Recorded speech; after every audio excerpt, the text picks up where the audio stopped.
તો અત્યારના હાલના મહત્વપૂર્ણ સમાચાર સામે આવી રહ્યા છે। મુખ્યમંત્રી દ્વારા પત્રકાર પરિષદ મુખ્યમંત્રી અને ડેપ્યુટી સીએમ દ્વારા પત્રકાર પરિષદ કરવામાં આવી છે।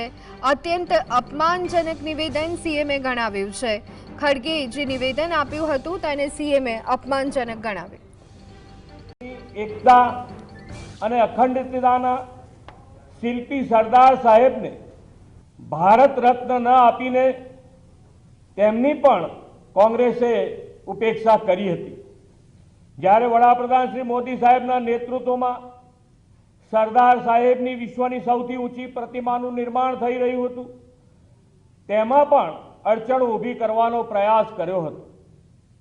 સરદાર સાહેબના વિઝનથી શરૂ થયેલા સરદાર સરોવર ડેમના કામને અટકાવવાનું પાપ પણ કોંગ્રેસની સરકારે કરીને વર્ષો સુધી નર્મદાના નીર ગુજરાતને મળતા અટકાવ્યા હતા। આવા તો અનેક અન્યાયો કોંગ્રેસ વર્ષો સુધી ગુજરાત અને ગુજરાતીઓ સાથે કરતા આવ્યા હતા। તે સમયની કોંગ્રેસની કેન્દ્ર સરકારે રાસાયણિક ખાતરની અપાતી સબસિડીમાં કાપ મૂકીને ખેડૂતોને કરોડોનું નુકસાન કર્યું અને રાસાયણિક ખાતરની ફાળવણી પણ અન્યાયનો સિલસિલો ચાલુ રાખ્યો હતો। ખેડૂતોનો મબલક કમાણીની આશા હતી ત્યારે રાતોરાત કેન્દ્ર સરકારે કપાસની નિકાસબંધી ફરમાવી અને ગુજરાતના ખેડૂતોને મોટું નુકસાન વેઠવાનો વારો આવ્યો હતો। વાઇબ્રન્ટ સમિટ મારફતે ગુજરાતમાં રોકાણ માટે આવતા ઉદ્યોગો પણ ઇન્કમ ટેક્સની નોટિસો ફટકારવામાં આવતી અને ગુજરાતમાં રોકાણ ન આવે તેવા પેંતરા કોંગ્રેસ કરતી હતી। કેન્દ્રીય નીતિ નિયમના કારણે ગુજરાતને કોલસો દૂરના રાજ્યોમાંથી મોંઘા ભાવે ખરીદવો પડતો હતો। ગામે ગામ ગેસની પાઇપલાઇન નાખવાની કામગીરીમાં પણ તે સમયની કોંગ્રેસની સરકારે રૂકાવટ ઊભી કરી હતી। કોંગ્રેસ પાર્ટીએ તો જવાબ આપવો પડે કે તેમની કેન્દ્ર સરકારે વર્ષો સુધી નર્મદાના ડેમની ઊંચાઈ વધારવાની અને સરદાર સરોવર ડેમ પર દરવાજા મૂકવાની મંજૂરી કેમ નહોતી આપી।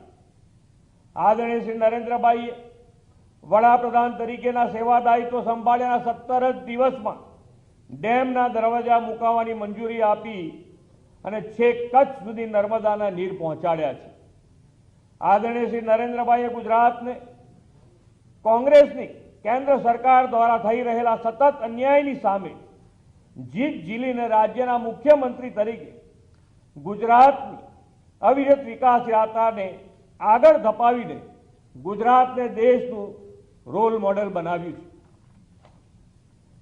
કોંગ્રેસે ગુજરાતના વિકાસને આવી સિદ્ધિઓ અપાવનાર આદરણીય શ્રી નરેન્દ્રભાઈને મોતના સોદાગર કહીને ગુજરાતની અસ્મિતાને ઠેસ પહોંચાડી હતી, પરંતુ ગુજરાતની જનતાએ શ્રી નરેન્દ્રભાઈમાં પ્રચંડ વિશ્વાસ મૂકીને કોંગ્રેસને સ્પષ્ટ જાકારો આપ્યો, છતાં હજુ પણ કોંગ્રેસની ગુજરાત અને ગુજરાતી વિરોધી માનસિકતા બદલાઈ નથી।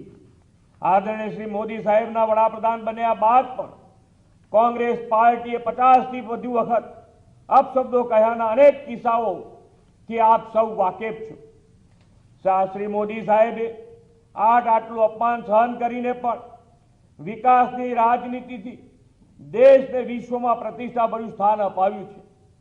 વડાપ્રધાન શ્રી તરીકે રાષ્ટ્ર પ્રથમ અને નાગરિક દેવો ભવના મંત્ર સાથે આગળ વધીને દેશને વિશ્વની ત્રીજી મોટી આર્થિક વ્યવસ્થા બનાવવા આગળ વધી રહ્યા છે।